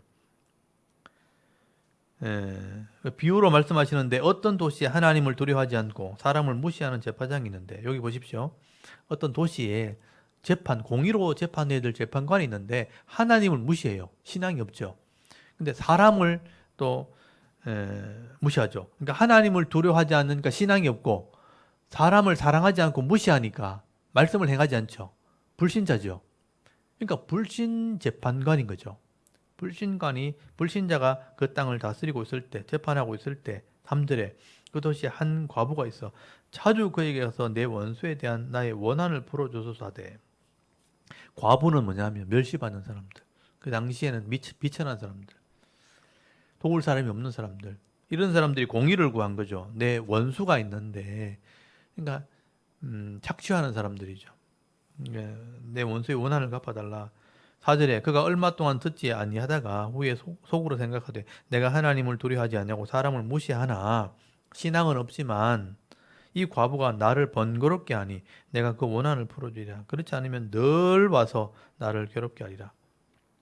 여기 늘 와서 그러니까 쉬지 않고 온다는 얘기죠. 이걸 다른 말로 말하면 성실함이죠. 성실함. 늘 성실함으로 와서 구할 거다. 그래서 6절에 이 비유를 말씀하시고 난 뒤에 6절에 보시면 주께서 또 이르시되 불의한 재판장이 말한 것을 들으라는 거예요. 이 재판장이 뭐라고 했는지 7절에 하물며 하나님께서 그 밤낮 부르짖는 택한 자들의 원한을 부르지 않겠느냐. 늘 와서 내게 요구하기 때문에 나를 괴롭게 한다. 그래서 그 원한을 풀어주리라 그랬죠. 그러니까 늘 와서 여기 괴롭게 한다라고 돼 있지만 이 재판장의 입장에서는 괴롭게 하는 거죠. 그런데 이 과부의 입장에서는 성실한 거죠. 그러니까 이 핵심이 뭐냐면 밤낮 부르짖는 택한 자잖아요. 이 비유로 설명한 거죠. 불의한 자라도 믿음이 없고 신앙이 없고 불신한 재판장이라도 성실한 사람을 이기지 못한다는 거예요. 핵심이 성실함이잖아요. 성실한 사람. 그런데 여러분 8절에 보시면 내가 너에게 이르노니 이게 현실이죠. 속히 그 원한을 풀어주리라. 그러나 인자가 올 때니까 종말이 되잖아요. 마지막 때가 되어지면 세상에서 믿음을 보겠느냐. 그러니까 이런 믿음을 보겠느냐. 이 믿음이 뭐란 말이면 성실함이라는 뜻이에요. 성실함. 피스토스. 그러니까 에무나. 구약에서 에무나. 아멘이라는 뜻이죠. 변하지 않는 사람이 있겠는가. 여러분 종말의 때가 되면 다 타락하고 기준이 사라지고 포기하고 낙심하고 절망하고 썩겨버리고 다 그렇게 된다는 거예요. 그런데 평상시는 모르겠는데 종말의 시대가 되어지면 노세 때와 같이 노아의 때 같이 타락한 시대가 되고 기준이 없어지고 다 지 옳다 그러고 하나님 말씀을 무시하고 하나님을 다 두려워하지 않는 그런 시대가 되어도 과연 성실하게 믿음을 지킬 사람이 있겠는가? 그 사람이 있으면 하나님 백성이다. 그 얘기를 하고 있는 겁니다. 그러니까 여러분 고난이 왔을 때 진짜 성실함으로 계속 하나님 말씀을 붙들고 있을 수 있는 사람, 공의를 해서 행해달라고 불신자 재판자인 거 알면서도 불신 세상인 줄 알면서도 공의를 지켜달라고 그렇게 성실하게 구할 수 있겠는가? 믿음 없으면 못하는 거죠. 맞죠? 그러니까 믿음을 얘기하고 있는 거예요. 성실함을 얘기하고 있는 겁니다. 그러니까 세상이 변해도 세상이 타락해도 하나님 말씀이 진짜인 줄 알고 공의를 구할 수 있는 이런 성실함이 있는 사람, 그게 하나님 백성이죠. 그러니까 환경에 요동치는 사람이 아니라는 뜻입니다. 그래서 이 항상 기도하고 낙심하지 않는 사람, 이게 핵심이잖아요. 이게 성실함이고 성실함은 곧 믿음을 얘기하는 겁니다. 그래서 진짜 믿음 있는 사람이 하나님의 도우심을 받는다. 그래서 여기 7절이 불의한 자도 들어준다면 성실하신 하나님께서 택한 사람, 특별히 성도들이 요구하는 것을 왜 들어주지 않겠는가? 이게 믿는 거죠. 믿음이죠. 그래서 여러분 진짜 믿음 있는 사람들은 환경에 구애받지 않습니다. 악한 재판장이 나라를 다스려도 여전히 똑같은 믿음으로 살아가는 겁니다. 그게 믿음이다. 하나님 백성이라는 걸 말하는 거죠. 그 다음에 9절에 보시면 또 자기를 의롭다고 믿고 다른 사람을 멸시하는 자에게 이 비유로 말씀하시되 자기를 의롭다 여기는 사람도 하나님 안 믿는 사람이에요. 그리고 다른 사람을 멸시하는 사람들도 하나님 안 믿는 사람이에요. 그 당시에 바리새인들을 보고 하는 말이에요. 자기를 의롭다 하니까 하나님 안 믿죠. 다른 사람을 멸시하니까 말씀을 행하지 않는 사람이죠. 그런 사람들에게 비유를 하는 겁니다. 10절에 두 사람이 기도하러 성전에 올라가니 하나는 바리새인이요 하나는 세리라. 둘 중에 하나가 그런 사람인 거예요. 바리새인이니까 그 당시 지도자들, 권력층들이죠. 세리는 멸시받는 사람들, 죄인이라고 취급받는 사람들이죠. 근데 11절에 바리새인이 기도를 합니다. 서서 따로 기도하여 이르되 하나님이여 나는 다른 사람들 곧 토색, 불의, 간음을 하는 자들과 같지 아니하고 이 세리와도 같지 아니함을 감사하나이다. 나는 일주일에 두 번씩 금식하고 또 소득의 11조를 드린다. 종교생활을 하고 있는 거죠. 그렇게 기도했다는 겁니다. 근데 13절 세리는요, 죄인이라고, 사람들이 죄인이라고 하는 사람인데 멀리 서서 감히 눈을 들어 하늘을 쳐다보지도 못하고 다만 가슴을 치며 이르되 하나님이여 불쌍히 여기소서 나는 죄인이로소이다. 그렇게 기도했다는 겁니다. 자기가 죄인이라는 것을 고백했다는 거죠. 회개했다는 겁니다. 14절은 내가 너에게 이르노니 이에 저 바리새인이 아니요 이 사람이 의롭다 하심을 받고 그의 집으로 내려갔느니라. 무릇 자기를 높이는 자는 낮아지고 자기를 낮춘 자는 높아지리라 하시니라. 하나님 나라는 낮아지는 거다. 이렇게 설명하는 거예요. 그러니까 자기를 높이고 자기를 의롭다 하는 사람이 하나님 백성 아니라는 겁니다. 자기를 낮추는 사람. 나는 죄인입니다. 하나님 은혜로만 구원받는 겁니다. 라고 믿음을 가진 사람이죠. 그러니까 말씀을 가지고 있으니까 죄가 드러나는 거예요. 아, 내가 잘못되었구나. 부족하구나. 죄인입니다. 긍휼히 여기십시오. 이렇게 한 사람이 의로운 사람이라. 그게 자기를 낮추는 사람이에요. 하나님 백성은 자기를 낮추는 사람이라. 그리고 15절에 보면요. 어린아이를 얘기합니다. 사람이 하나님 예수께 만져주심을 바라고 자기 어린아이를 데리고 오매 제자들이 보고 꾸짖었죠. 예수님께서 그 어린아이를 불러 가까이 하시고 이르시되 어린아이들이 내게 오는 것을 용납하고 금하지 말라. 하나님 나라가 이런 자의 것이다. 하나님 나라 또 나오잖아요. 어린아이 같은 자의 것이다. 이건 순수함을 얘기하는 거예요. 그러니까 순수함, 성결함. 17절 내가 진실로 너에게 이르노니 누구든지 하나님 나라를 어린아이 같이 받아들이지 않는 자라고 돼 있잖아요. 그러니까 순수함으로 받아들이는 사람, 백지와 같은 마음. 어린아이 같이 받아들이는 그 마음을 얘기하는 겁니다. 어린아이 같이 받아들이는 자가 되지 않는 자는 결코 그리로 들어가지 못한다. 하나님 나라 들어가지 못한다. 하나님 나라 백성은 어린아이 같은 사람. 그렇게 설명하고 있죠. 그 다음에 18번째로 가면 어느 관리가 영생 얻는 문제를 질문하게 됩니다. 누가 영생 얻을 수 있는가? 어떤 관리가 물어 이르되 선한 선생님이여 내가 무엇을 하여야 영생을 얻을까? 영생의 문제를 다루고 있죠. 어떻게 하면 영생을 얻습니까? 19절 예수께서 이르시되 네가 어찌하여 나를 선하다 일컫느냐? 하나님 한 분 외에는 선한 이가 없느니라. 네가 계명을 안 하니 계명은 율법이죠. 모세오경을 말합니다. 간음하지 말라, 살인하지 말라, 도둑질하지 말라, 거짓증을 하지 말라, 네 부모를 공경하라. 율법이죠. 그 말씀을 안다는 거예요. 그래서 이 말씀을 따라 행하라. 부모를 공경해라 하니까 이 말씀을 행하라. 21절 여짜오되 이것은 내가 어려서부터 다 지켰나이다. 교만이죠. 내가 다 알고 있고 다 지키고 있습니다. 근데 22절 예수께서 이 말을 들으시고 이르시되 네가 아직도 한 가지 부족한 것이니 네게 있는 것을 다 팔아 가난한 자에게 나눠주라. 그리하면 하늘에서 네게 보화가 있으리라. 그리고 와서 나를 따르라. 한번 보십시오. 영생은 하나님 나라인데 진짜 하늘에 있는 나라인데 하나님 나라인데 네 땅에 있는 것을 팔아서 가난한 자에게 주라. 이 말은 율법을 행하라는 뜻이거든요. 네가 율법 다 한다며 율법 다 행하고 있다며 그러면 가난한 자를 네 사명이 부자라면 가난한 자를 도와주는 게 네 할 일이다. 근데 이 부자가요. 그 얘기를 딱 듣고 23절 그 사람이 큰 부자이므로 이 말씀을 듣고 심히 근심하게 됐다. 못해요.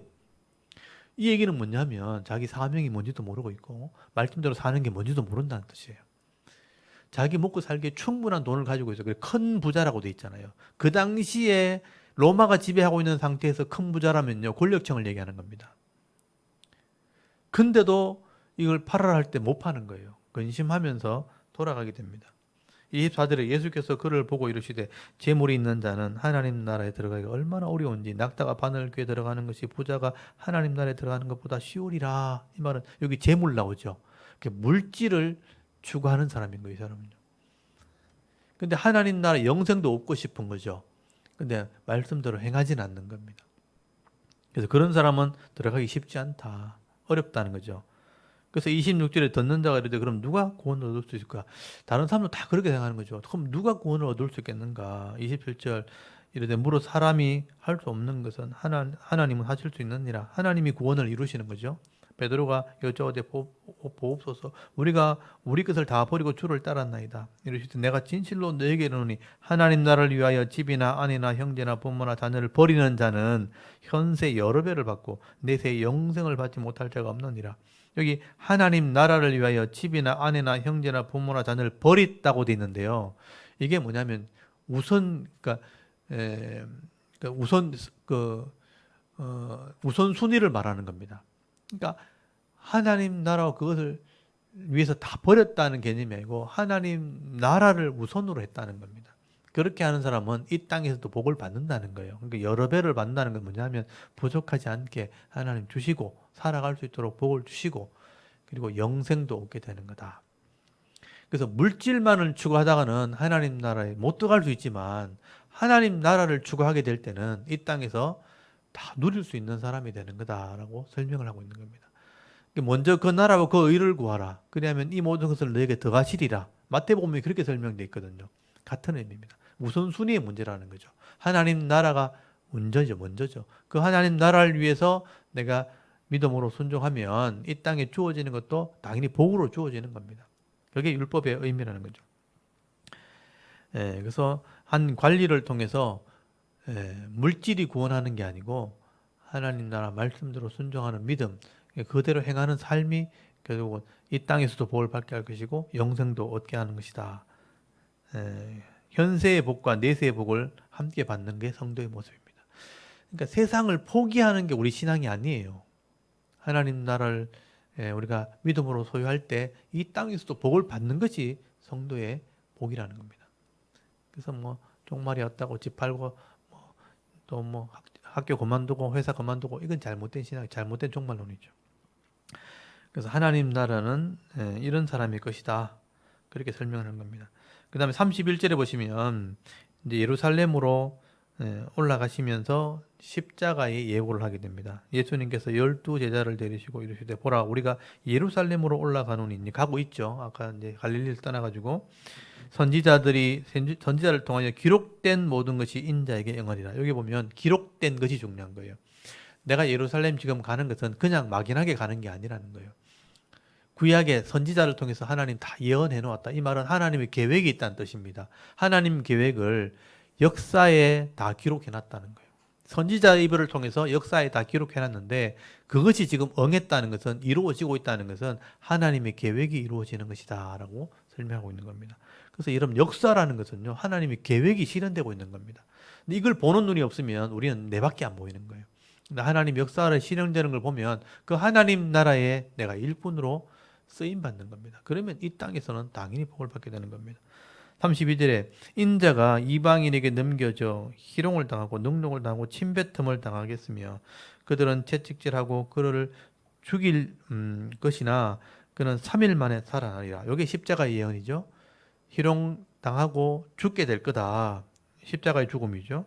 그 다음에 3일 만에 살아나리라. 이게 부활이죠. 십자가와 부활에 대한 예고입니다. 근데 34절 그 당시에 제자들은요 이것을 하나도 깨닫지 못하였으니 그 말씀이 감추어졌으므로 그들이 그 이르신 바를 알지 못하였더라. 그 당시에 12제자들은 이 십자가의 의미와 부활을 알지 못했어요. 나중에 성령이 오시고 나서야 깨닫게 됩니다. 이것도 이름을 아셔야 됩니다. 그 당시에 같이 있는 제자들도 이런 하나님 계획과 또 성령의 사역 또는 십자가의 또 사역과 부활에 대한 사역을 나중에 성령을 통해서 알게 되어집니다. 또 그들의 해석을 우리가 듣고 우리도 이해를 하게 되는 거예요. 그 당시에는 몰랐다는 겁니다. 그리고 35절 이제 예루살렘을 올라가기 위해 여리고성을 지나가는 장면입니다. 여리고에 가까이 가셨을 때에 한 맹인이 등장하죠. 맹인도 그 당시에 장애인입니다. 멸시받는 사람입니다. 길가에 앉아 구걸하다가 구걸하니까 거지죠. 이게 나중에는 알려지지만 바디메오죠. 바디메오. 거지 바디메오. 무리가 지나갈 지향함을 듣고 이 무슨 일이냐고 물은데 그들이 나사렛 예수께서 지나가신다 하니 맹인이 외쳐 이르되 다윗의 자손이여 나를 불쌍히 여기소서 하거늘 앞서가는 자들이 그를 꾸짖어 잠잠하라 하되 그가 더욱 큰 소리로 크게 소리 질러 다윗의 자손이여 나를 불쌍히 여기소서 하는지라 예수께서 머물러 서서 명하여 데려오라 하셨으니 그가 가까이 올 때 물어 이르되 네게 무엇을 하여 주기를 원하느냐 이르되 주여 보기를 원하나이다. 이게 이제 중요한 내용입니다. 예수님께서 일부러 물으시죠.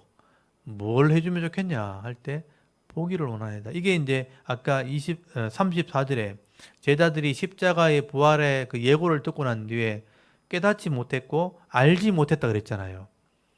이것에 대한 어떤 대답이에요. 그러니까 보지 못하고 깨닫지 못하면 삶이 바뀌지 않아요. 근데 이 바디메오가 맹인이고 보지 못했잖아요. 근데 뭘 해주길 원하냐 할 때 보게 해달라는 거예요. 알게 해달라는 겁니다. 그러면 인생이 바뀌는 거죠. 거지에서 자기가 삶을 살아가는 사명자가 되는 겁니다. 그래서 42절에 예수께서 그에게 이르시되 보라 네 믿음이 너를 구원하였느니라. 곧 보게 되어 하나님께 영광을 돌리며 예수를 따르니 백성이 다 이를 보고 하나님을 찬양하니라. 보게 되었을 때 예수를 따르게 되죠. 볼 것을 볼 수 있어야 되는 거예요. 그러니까 하나님의 계획을 볼 수 있는 사람이 예수를 따르게 되는 거죠. 그래서 보는 것이 중요하다. 이게 다른 말로 하면 깨닫는 것이 중요하다. 그래서 한 맹인을 통해서 하나님 나라 백성은 볼 것을 보고 깨닫는 사람이다. 제자들을 알지 못했지만 깨닫는 사람은 예수님을 따르는, 예수님 따르는 게 뭐냐면 제자를 말하는 거예요. 그래서 이제 이 여리고성을 지나면 예루살렘으로 들어가게 되는 겁니다. 그래서 19장에 보면 여리고성을 지나면서 이 삭개오 부자가 회개하는 장면이 나옵니다. 여러분 아까 부자가 천국 가기 쉽지 않다 그랬죠. 근데 부자인데 천국 갈 사람이 나오는 거예요. 19장 1절에 예수께서 여리고로 들어가 지나가시더니 삭개오라 이름하는 자가 있으니 세리장이요 또 부자라고 돼 있어요. 세리도 죄인인데 세리의 장이니까 죄인 중에 두목이죠. 세리장이니까 그 당시에. 근데 부자인 거죠. 3절에 그가 예수께서 어떠한 사람인가 보고자 하되 예수님 보려고 따라온 거죠. 키가 작고 사람이 많아 할 수 없어 앞으로 달려가 보기 위하여 돌 무화과 나무에 올라가니 이는 예수께서 그리로 지나가게 됨이라.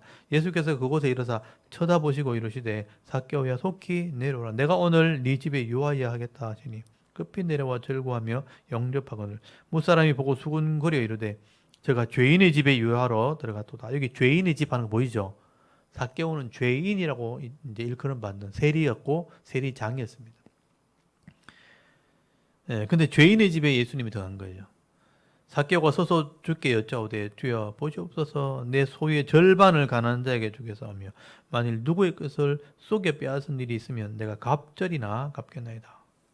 아까 부자가 네 소유를 팔아서 가난한 자에 주라 할 때 못 줬죠. 근데 삭개오는 어떻게 합니까? 다 내놓죠.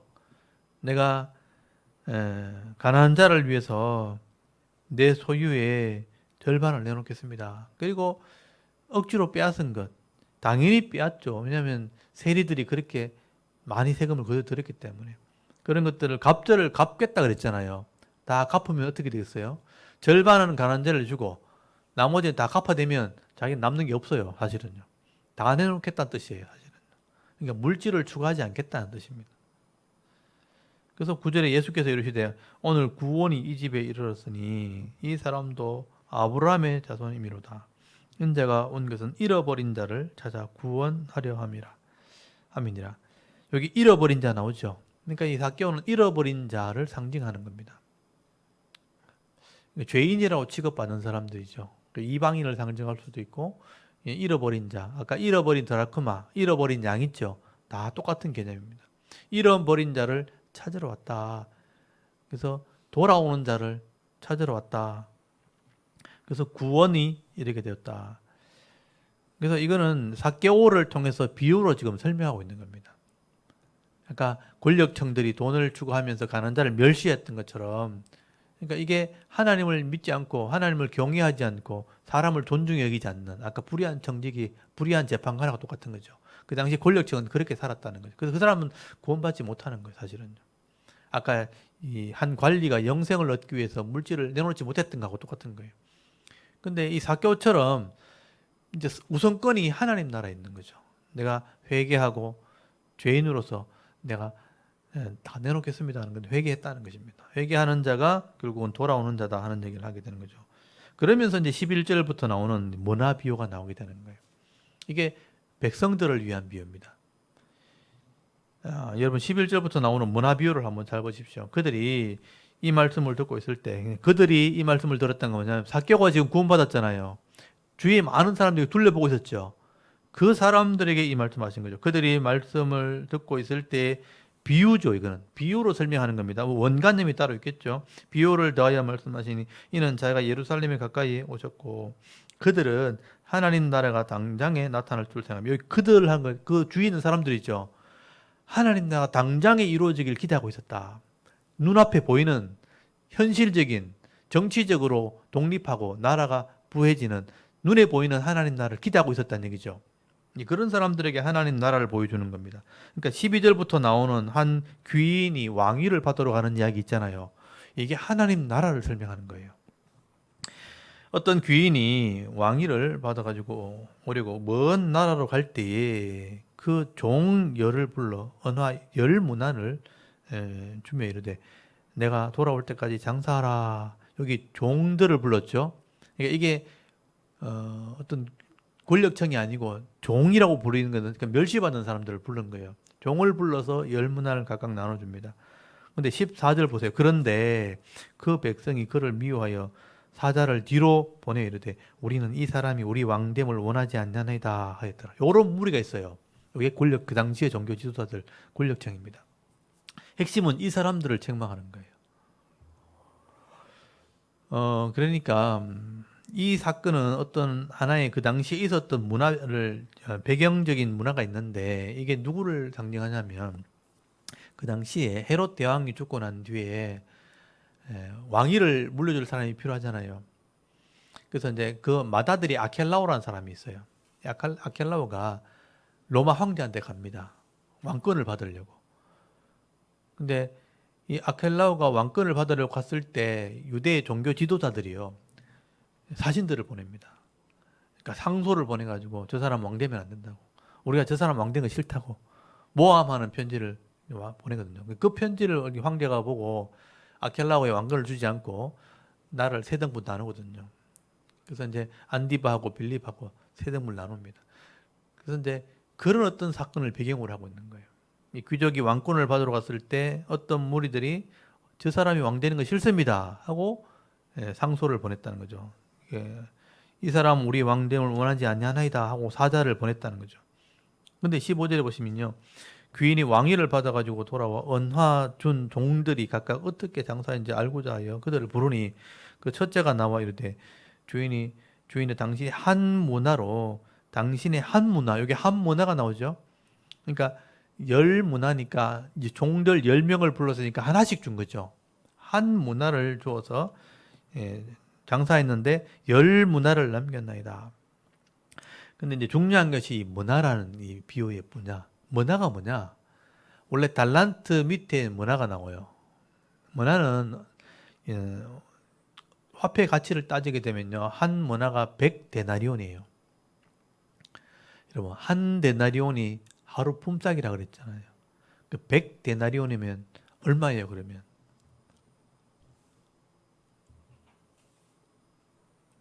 하루 품삯을 10만 원으로 잡으면 100데나리온이면 1000만 원 되는 거죠. 맞습니까, 계산이? 그러니까 큰 돈이 아니에요. 아주 작다고 할 수 없지만 이 큰 돈이 그 당시에 화폐 단위로 우리 계산해봐도 1000만 원 같으면 장사하기도 애매한 돈이죠. 뭐 가게 하나 얻으려면 1억 원 있어야 되잖아요, 적어도. 맞죠? 지금 시세로 말하면. 지금 시세로 따져가 이게 1000만 원인 거예요. 그러니까 이게 평민, 일상적인 사람들이 가질 수 있는 작은 돈 정도밖에 안 되는 거예요. 이 문화의 의미가 이렇게 달란트면 또 달라요. 달란트면 6억이나 되는 돈이기 때문에 엄청난 돈이 사실은요. 그 당시에 통용되는 돈으로는요, 달란트는 일반 상인들은 절대 쓸 수 없는 돈입니다. 우리 6억을 막 돈 줄 수 없잖아요, 보통. 근데 우리 달란트 시장 하면 뭐 5달란트, 2달란트 막 사는데요. 그 당시의 개념에서는요, 5달란트 보면 얼마예요, 그게? 30억 정도 되는 30억. 그런 돈을 만질 수 없어요, 평민들은. 그러니까 이 문화의 비유는 뭐냐면요. 평민을 얘기해요, 평민. 적은 돈을 나눠줬는데 열심히 일했다, 이런 뜻이에요. 그러니까 성실하게 일했다. 그래서 한 문화로 열 문화를 남겼으니까 얼마나 성실하게 일했겠어요. 그래서 17절에 보면 주인이 이르되 잘하였다, 착하고 착한 종이여. 네가 지극히 작은 것에 충성하였으니 열 고을 권세를 누리라. 네. 행한 만큼 복을 받게 된 거죠. 18절에 그 둘째가 와서 또 이르되 주인이여 당신의 한 문화를 가지고 5문화를 남겼습니다. 성실하게 일한 거예요. 주인이여 그에게도 주인이 그에게도 이르되 너도 5고를 차지해라. 행한 만큼 복을 받은 거예요. 근데 이제 문제는 20절에 또 한 사람이 와서 이르되 주인이 보소서 당신의 한 문화가 여기 있나이다. 내가 수건으로 싸두었나이다. 한 문화 똑같죠? 근데 수건으로 싸는 거 아무것도 안 한 거예요. 21절 이는 당신이 엄한 사람인 것을 내가 무서워함이라. 당신은 두지 않은 것을 취하고 심지 않은 것을 거두나이다. 주인이 이르되 악한 종아. 그래서 주인이 이 한 문화를 수건에 싸둔 사람을 보고 뭐라냐면 악하다 그렇게 말해요. 성실하지 않다는 거예요. 아무것도 하지 않아요. 그러니까 두려움과 염려만 가지고 있고 아무것도 하지 않은 거예요. 주인이 더 많은 것을 요구할 수 있기 때문에 이 돈 가지고 뭘 할 수 있겠나 하고 아무것도 하지 않는 거죠. 근데 악한 종아, 내가 네 말로 너를 심판하노니 너는 내가 두지 않은 것을 취하고 심지 않은 것을 거두는 엄한 사람인 줄 알았느냐? 이런 엄한 사람이 아닌데 이 사람은 엄한 사람이라고 생각하고 아무것도 안 했죠. 그럼 네 말이 너를 심판하게 할 거다. 엄한 사람이라고 그랬으니까. 그래서 이제 23절 그러면 어찌하여 내 돈을 은행에 맡기지 아니하느냐 그리하였으면 내가 와서 그 이자와 함께 그 돈을 찾았으리라. 그러니까 이 주인이 요구한 게 남기는 걸 요구한 게 아니란 뜻입니다. 만약에 이익을 원했다면 은행에 맡기면 되잖아요. 그러면 내가 이자로도 받았을 텐데 나는 이익을 추구한 게 아니란 뜻이에요. 성실함을 요구했다는 겁니다. 자기가 가진 이 문화를 가지고 평범한 삶 가운데서 얼마나 최선을 다했는가 그걸 보겠다는 거예요. 근데 지금 한 문화 가지고 10문화를 남긴 사람도 있고 한 문화로 5문화 남긴 사람도 있는데 이 사람은 아무것도 안 하는 거예요. 성실함이 없는 거죠. 다른 말로 믿음이 없는 겁니다. 그래서 24절에 곁에 서 있는 자들에게 이르되 그 한 문화를 빼앗아 10문화 있는 게 주라. 그러면서 그들에게 이르되 주여 그에게 이미 10문화가 있나이다. 주인이 이르되 내가 너에게 말하노니 무릇 있는 자는 받겠고 없는 자 있는 것을 빼앗기리라. 이게 하나님 나라 법칙이에요. 성실함이 있는 사람은요 더 누리게 되는 겁니다. 믿음 있는 사람은 더 많은 것을 누리게 되는 거죠. 근데 믿음이 없는 사람, 성실함이 없는 사람은요 자기 있는 것도 못 누리게 된다. 그게 하나님 나라다. 그렇게 설명하는 거예요. 여러분 성실함의 가치는 똑같죠. 한 문화를 가진 사람 다 똑같습니다. 근데 우리가 각자가 삶의 환경은 다 다르죠. 어떤 사람은 좀 좋은 위치에 있는 사람도 있고 어떤 사람은 좀 가난한 위치에 있는 사람도 있죠. 근데 성실함은 똑같은 거예요. 그럼 성실한 만큼 누리게 되는 것이죠. 그게 하나님 나라 복이라는 거예요. 그래서 앞에 나온 달란트 비하고 이건 성질이 좀 다른 거예요. 달란트 비하는 엄청난 큰 돈을 가지고 설명했고 이거는 작은 돈을 가지고 성실함이 있는 것을 요구한다는 것을 설명하고 있는 겁니다. 그래서 26절에 주인이 이르되 내가 너에게 말하노니 무릇 있는 자는 받겠고 이렇게 믿음이란 걸 넣으면 돼요. 믿음 있는 자는 더 받겠고 없는 자는 있는 것도 빼앗긴다. 못 누린다. 그리고 27절 한 가지 더 있어요. 그리고 내가 왕됨을 원하지 아니하던 저 원소들을 이리로 끌어다가 내 앞에서 죽이라 했더라. 아까 왕되기를 싫어하는 사람도 있죠. 이게 이제 본 비유의 핵심이죠. 권력층들, 그 당시의 종교 지도자들. 이 사람이 누구냐면요.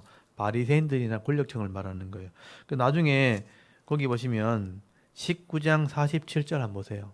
19장 47절에 보면 예수께서 날마다 성전에서 가르치시니 대제사장들과 서기관들과 백성들의 지도자들이 그를 어떻게 한다 그랬죠? 죽이려고 꾀하고 있죠. 백성이 다 그에게 귀를 기울여 들으므로 어찌할 방도를 찾지 못했다. 예수님이 하나님 말씀을 가르치고 있을 때 이 대제사장, 서기관, 백성들의 지도자, 이게 종교 지도자들과 권력층들입니다. 이 사람들은 예수님 왕 되는 것을 싫어해요. 그리고 예수님을 죽이려고 하고 있어요. 이런 사람들을 예수님이 심판받게 될 것을 말하고 있는 거예요. 그래서 보십시오. 아까 문화비유를 다시 보시면 문화비유 14절에 종들은 불러서, 종은 비천한 자죠. 문화를 줬는데 14절에 그 백성이 그를 미워하여 사자를 뒤로 보내며 이르되 우리는 이 사람이 우리 왕됨을 원하지 않나이다 하는 사람 있죠. 여기 그 당시 권력층을 얘기하는 거예요. 종들은 성실히 일하고 성실한 대가를 누리는데 수군에 쌓아놓은 사람 있죠. 요 사람들이 권력층들인 거죠. 아무것도 하지 않는 거예요. 그래서 이런 사람들은 내가 심판하게 될 것이다. 내 앞에서 죽이리라. 그렇게 말씀하고 있는 거죠. 그래서 하나님 나라는 성실함을 가진 사람들이 누리는 것이다. 이 문화 비유를 통해서 설명을 하고 있는 것입니다. 그리고 28절에 보시면요. 이제 예수님께서 예루살렘을 향해 앞서 가시니라. 이제 예리고를 지나왔어요. 이제 예루살렘으로 들어가시게 됩니다. 그래서 거기 29절 감람온이라 불리는 산 쪽에 있는 벳박에 베다니에 가까이 갔다. 베다니가 이제 슬픔의 집이죠. 나병 환자들이 있는 곳입니다. 격리된 곳. 제자 중에 둘러 보내시며 30절 이르시되 너희는 맞은편 마을로 가라. 그리고 가서 아직 아무도 타지 않은 나귀 새끼가 메어 있는 것을 보리니 풀어 끌어오라. 만일 누가 너에게 여쭈어 어찌하여 푸느냐 묻거든 말하기를 주가 쓰시겠다라. 그래서 나귀 새끼를 끌고 오게 하시죠. 그리고 이제 감람산을 넘어올 때 벳바게를 지나면 감람산이 나옵니다. 그래서 감람산을 넘어올 때 나귀를 타고 예루살렘 성 동문으로 들어가시는 거죠. 황금의 문 동문으로 들어가실 때 사람들이 이제 예수님이 이 나라를 독립하려고 지도자로 이 땅을 예루살렘으로 들어오시는구나 하고 이제 성전가를 부르게 되는 거죠. 감람나무, 종려나무 가지를 흔들리 종려나무 가지는 이제 성전한 장군이 들어올 때 환영하는 거예요. 승리를 상징하는 겁니다.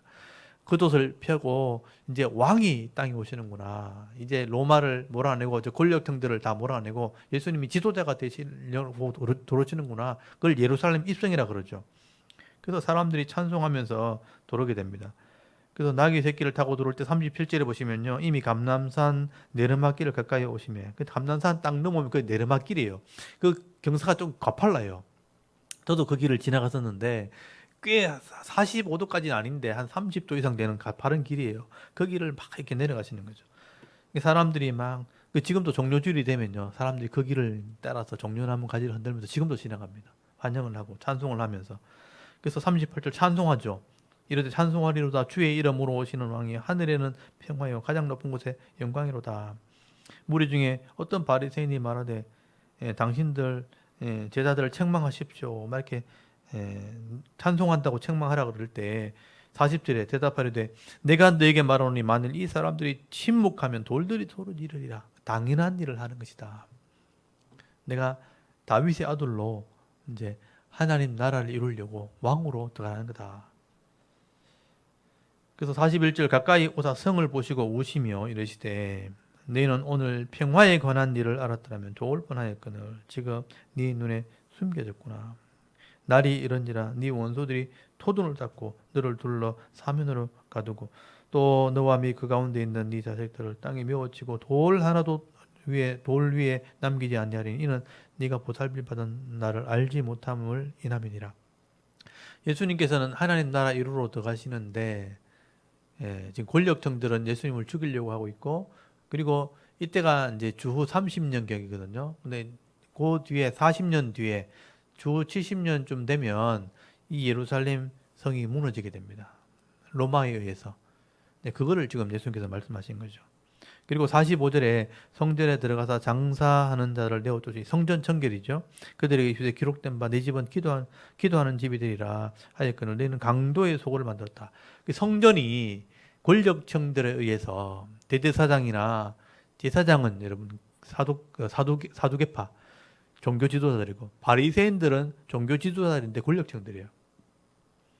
그래서 이런 사두개인이나 대제사장이나 서기관들이나 이런 백성의 지도자들이 예수님을 미워하게 되죠. 그래서 성전을 장악하고 백성들에게 세금을 받고 그리고 성전세를 받고 돈을 이렇게 갈취하고 있을 때 성전이 더러워진 거죠. 제 사역을 못하게 된 겁니다. 그래서 성전의 기능을 잃어버렸기 때문에 내가 성전이 될 거다. 그렇게 말씀하신 거예요. 그러니까 하나님의 나라 사역을 하러 오신 것이죠. 그래서 이제 강도의 소굴을 만들었다 그러면서 막 쫓아내니까 그 당시 지도자들은 예수님 미워 죽겠는 거예요. 나중에 묻잖아요. 네가 무슨 권리로 그렇게 하느냐 묻잖아요. 왜 그렇게 하느냐 막 따지잖아요. 그래서 이제 47절에 이런 성전에서 예수님 말씀을 가르치실 때 이런 사람들은 예수님을 죽이려고 했다. 자기의 왕되는 것을 싫어했다. 이런 사람들은 심판받게 될 거다. 그렇게 말씀을 하게 되는 겁니다. 그리고 이제 20장부터 보시면 예수님께서 성전에서 가르치시는 내용이 쭉 나오게 됩니다. 그리고 이제 예수님의 사역에 대해서 계속 설명을 하게 되는 장면이 20장부터 나오는데 이게 예루살렘 마지막 일주일에 예수님 돌아가시기 전에 일주일간의 사역을 설명한 거예요. 그래서 24장까지는 십자가 사역과 부활의 사역이 기록된 겁니다. 20장부터 이제 예루살렘 본격적인 예루살렘의 사역이 시작된 것이죠. 요거는 제가 다음 주에 설명을 드리도록 하겠습니다. 지금 우리가 누가복음 오늘 17장부터 설명했죠. 그러니까 갈릴리 사역의 마무리하는, 그래서 예루살렘 입성하기 전에 있었던 사건인데 주로 하나님 나라에 대한 얘기입니다. 하나님 나라는 어떤 것인가? 하나님 나라 백성은 어떤 것인가? 이런 부분을 설명한 것이죠. 누가는 이방인들에게 이걸 설명하고 있고, 여러분 자세히 읽어보시면요, 이게 무슨 의미인지 아시게 될 거예요. 여러분, 이 땅은 분명히 하나님을 경외하지 않고 사람들 존중히 여기지 않는 시대로 갈 겁니다. 종말로 가기 때문에. 근데 그런 시대라 할지라도 변하지 않는 이 하나님 말씀을 우리가 깨닫고 하나님을 경외하는 삶, 사람을 사랑하는, 존중히 여기는 삶을 살아가야 되는 거예요. 이게 공이라는 거예요. 그것을 위해서 기도하고 그것을 위해서 말씀대로 순종하는 삶을 살 때 이 땅에서도 하나님 나라 복을 받아 누릴 수 있습니다. 그리고 영원한 천국도 소유하게 되는 것이죠. 그게 하나님 백성입니다. 그래서 여러분 이 세상이 어려워지고 막 뭐 코로나 때문에 아니면 정치적인 여러 가지 상황 때문에 또 경제적인 어려움 때문에 어려워진다 할지라도 하나님 나라는 변하지 않는 거예요. 그 하나님 나라를 제대로 알고 깨닫고 순종하는 사람들은 그런 환난과 그런 고통 속에서도 분명히 하나님 나라의 복을 받게 되어 있습니다. 그게 교회고 하나님 백성이고 성도들입니다. 그런 걸 두려워하지 마시라고 또 그런 걸 어려워하지 마시고요. 말씀대로 순종하는 삶을 살면요, 하나님께서 반드시 평안을 누리게 하실 거고 복을 받게 하실 것입니다. 그게 교회고 그게 성도입니다. 그런 믿음을 여러분 가지시라고 오늘 말씀을 좀 설명을 드렸습니다. 개인적으로도 한번 묵상하시면서 한 주간 이 말씀을 꼭 묵상해 보시기 바랍니다. 또 17장부터 오늘 19장 끝까지, 19장 끝까지, 17장부터 19장 끝까지 한 주간 동안 묵상하시면서 기도 제목을 삼으실 수 있길 바랍니다. 오늘 여기까지 하고 기도하고 마치도록 하겠습니다. 잠깐 기도하겠습니다. 하나님 은혜를 감사합니다. 이제 빈 방학을 끝내고